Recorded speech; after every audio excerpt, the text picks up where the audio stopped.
To get started on this project, you should have downloaded the resources, which consist of 4 different paper textures. We're going to use these later on in the project. Also, to make things simpler, you're welcome to use the Build a House exercise as part of your project resources. So you can pick and choose one or more of the houses to include within this project. To get started, we're going to launch Adobe Illustrator. Let's go up to File and create a new document.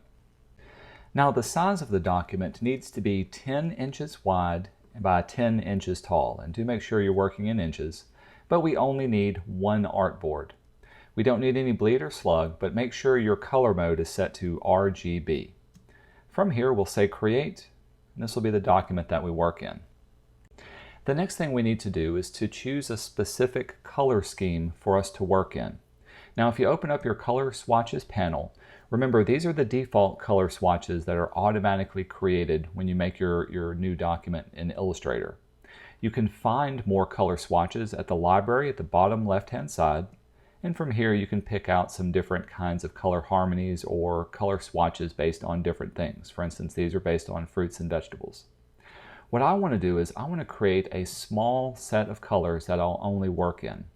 Now in the exercise, we went to color.adobe.com, and from this website it'll allow you to choose a color picker based on the color wheel and whatever color harmony you want, or you can upload a picture by clicking on Extract Theme, and it will pull the color schemes from that picture. Another thing you can do is click on the Explore tab at the very top. From Explore, this will use a variety of different pictures that other users have used in the past, and you can see it will generate the color schemes that they used as well. You're welcome to use this link to find your own colors as well. Or you can go under Trends, and Trends is going to give you some different colors based on different industries that have been used and that use Behance or Adobe Stock. So for instance, these pictures also have these color schemes for fashion, for graphic design, illustration, so on and so forth. If you find a color scheme that you like, let's say I really like this one right here, you can click on it. It'll take you to the page. Now from here, you don't have to take a screenshot. Over on the right hand side, you can download these color swatches as a JPEG. Once it's downloaded, you can then use your color picker to pick out each of the colors as well. So follow along what we did in the exercise. A final way of importing your color schemes is to download what's known as an ASE file. So this is Adobe's swatch resource files. I'm going to download this ASE file by clicking on it. And once it's downloaded, we can import those color swatches now into our Adobe program. To import the ASE file, you can go up to Swatches, and click on the swatch options. We're going to open a swatch library. There it is. And go down to Other Library. From here, we need to find that ASE file. I believe I have it in my Downloads folder. Here it is. When we say Open, you can see now those are the color swatches that were saved from the website.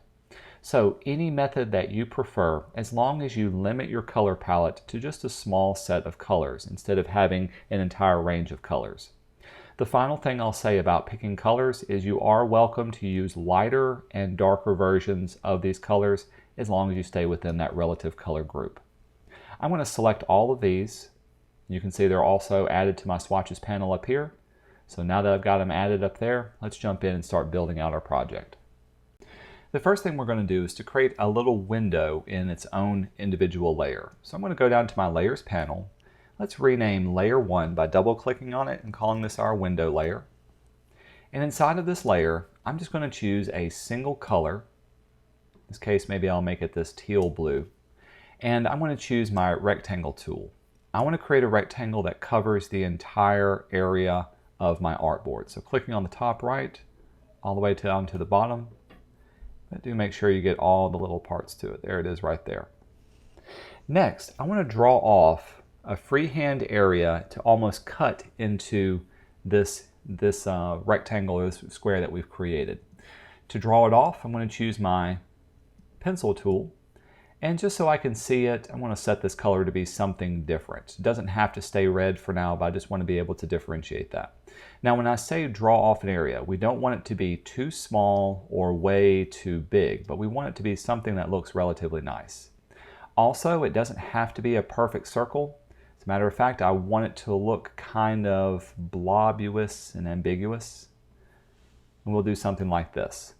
Now at this point, if you want, you can make it bigger, you can stretch it out, you can turn it or rotate it, whatever you want to do at this point, as long as you get it to fill in the area that you like. Let's say I like something kind of like this. From here, if you need to be able to correct your lines or fix anything, in this case I want to smooth out an area. I'm going to go to my smooth tool, and with my smooth tool I can zoom in. Like I see there's a little bump right there. I can go over that area multiple times to really smooth out those edges. Let's go around the rest of them and see how the rest of it looks. Down here, here's kind of a rough patch. So using that smooth tool allows me to quickly and easily reduce the number of points that I have and smooth out along all of the other edges. That looks really good with that. Maybe we'll smooth out this too. Perfect. With that done, the next thing we need to do is to take this area that we've drawn off and cut it out away from the green area that's behind mine. To do that, I'm going to select both of the objects. So I'm going to click and drag. By the way, I have my black arrow selection tool now, so I clicked and dragged, select both of them. Let's open up our Pathfinder. We'll go up to Window, down to Pathfinder. With Pathfinder open, we're going to choose the second option to minus the front, and you can see how this gives us a nice little window that's cut away. The last thing I'm going to do is make sure it only has a fill color. So notice how it added a black stroke. I'm going to get rid of my black stroke and just keep that as a solid fill. With that done, we can now lock down our window panel. Clicking on the little lock. And let's add a new panel. And we want this new layer to be underneath everything. This is where we're going to start to build out our artwork. So I'm going to rename layer 2 as our artwork layer. Now let's bring in a picture of one of our houses. You can open up your Build a House exercise and pick whichever one that you want to work on. In my case, I like this one in the middle, so I'll copy it, select all, Command C to copy. Let's jump back into our original document and Command V to paste it into here. Now I'm going to drag mine off and work off the artboard for now. The first issue that I have is the artwork that I have doesn't match the color scheme that I've established here. So I need to go in and recolorize everything that's on here. Now one way I can do this is by going in individually and choosing one part and then choosing a color that matches it or closely matches for all the other parts. And I can do this for every color that I have. So for instance, changing the brown roof to the green, or excuse me, to the red, changing this part of the roof to some other part to there. So whatever method works best for you. Let me show you another quicker method. I'm going to undo everything I just did. I'm going to select everything that's on here. Now because I have my color swatches saved within their own folder down here, I can leverage that to automatically apply and change all the colors from here. So if you've made your own color swatches, just make sure they're inside their own folder. You can go up to the little Recolor Artwork at the very top of your tool panel. With this selected, this will show you all of the colors that you have selected inside of this area. So you can see all the different colors that were used. From here on the right hand side, you can see the word illustration. And these are the color schemes that I added to this document. When I click on this, it will automatically assign one of those colors to any place that's on here. And it's going to try to find the closest color that matches it best. Sometimes it'll give you some really good results. In this case, I kind of like what it came up with. However, you can always swap this around. If you look at the very bottom part right here, this will randomly change the colors and their order. So if you want to get a more random type of effect, clicking on this button will randomly change up all the different colors and their placement until you get something else that you like. Kind of like that section as well. So with that done, we can say OK, and we'll say yes to committing to that artwork, and now you can see that these colors have been changed up as well. So again, you can go in and individually recreate or recolorize the individual parts, Or you can select your artwork, and if you have your color swatches saved in their own folder, you can go up to the very top and choose the Recolor Artwork icon to recolorize it from here. The last thing that I'll say about doing the Recolor artwork is pay close attention not to randomly change the saturation and brightness of it. This will give you some wildly different color results that won't match your color scheme, so we'll say cancel to that. Now let's move our artwork into our artwork area. I'm going to select everything. To make it easier to select and move things, I'm also going to group it by going up to Object and Group. Now all I have to do to click on it is just select it and move it into place.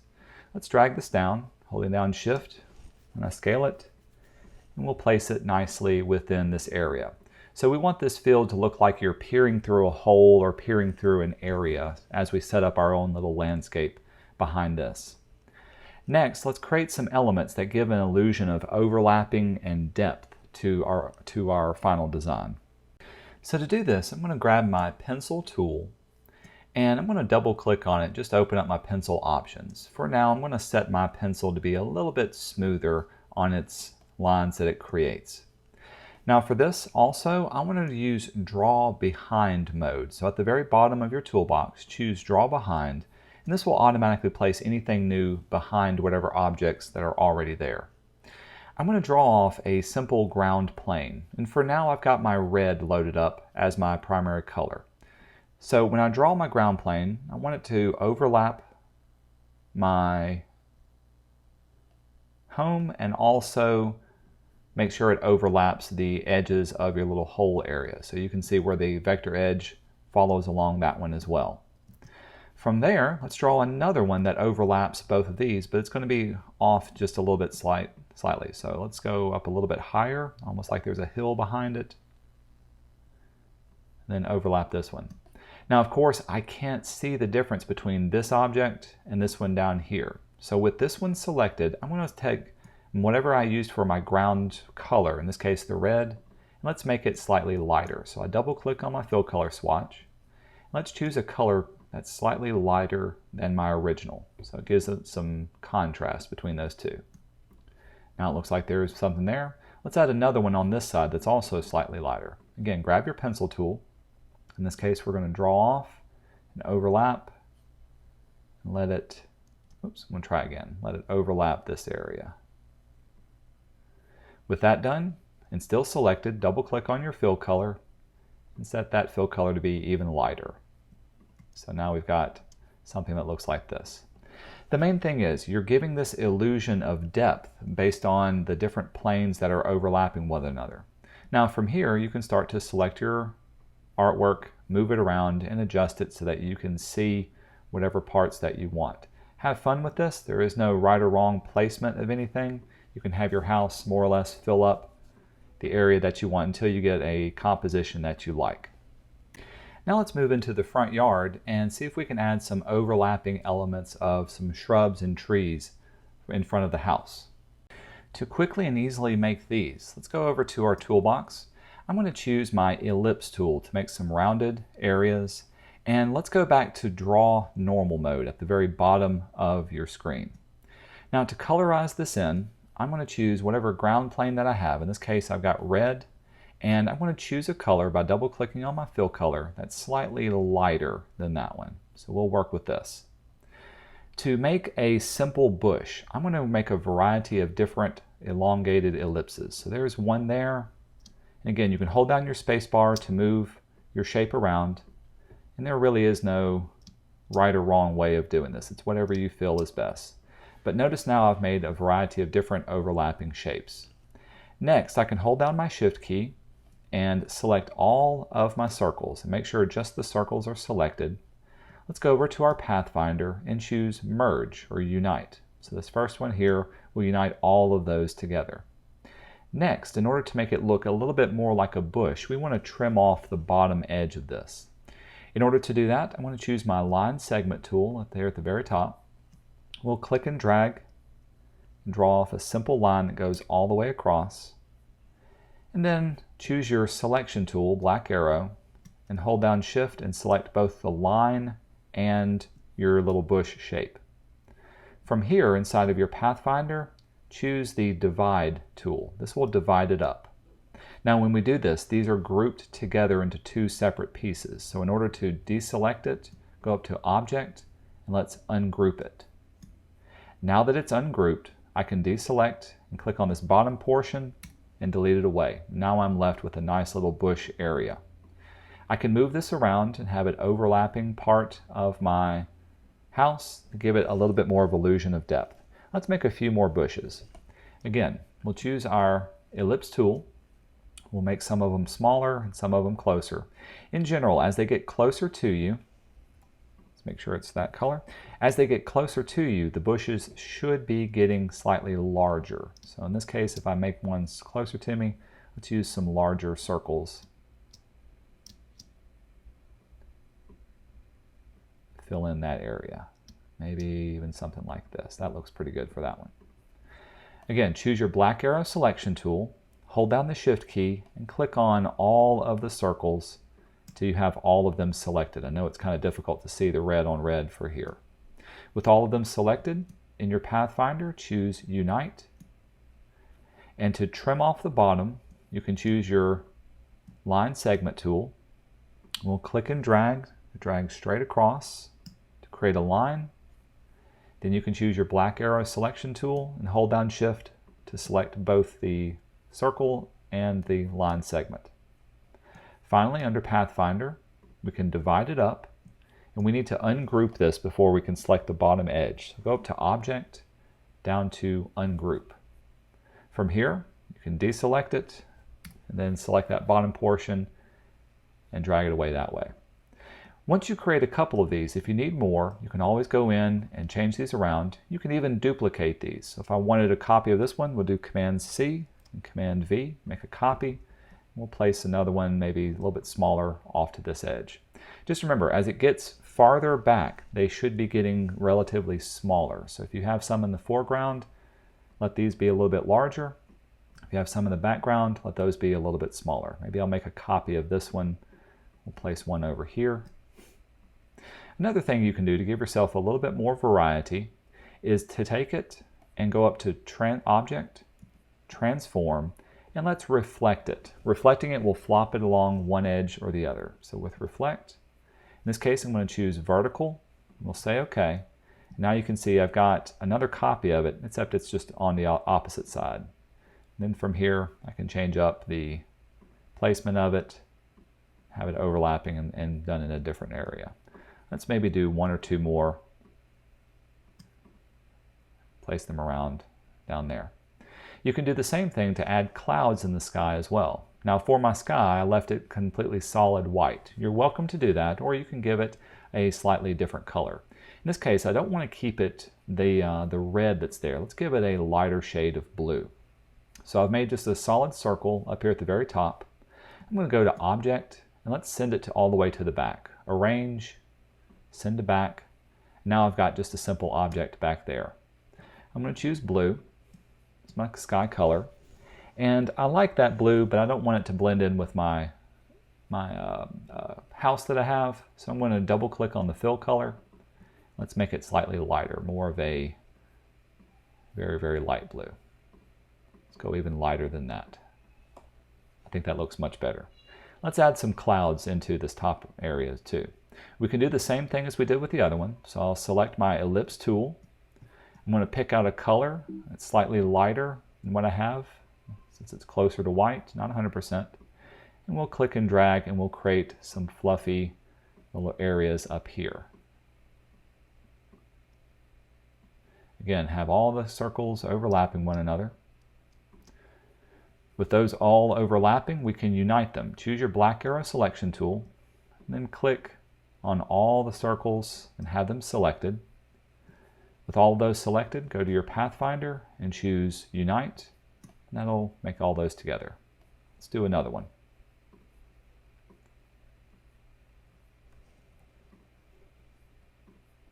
Click and drag. You really can't go wrong with clouds as long as you've got them all united together. Unite, and there's that. So we got a couple of clouds to go from here. Now you can add any embellishments that you want to your overall design, whatever you feel best for your final composition. You can add trees, you can add other houses, you can add a pathway, you can add whatever you need to your final design. Once you get this done, we're going to save it up in Illustrator, and then we're going to bring it into Photoshop to add the final details.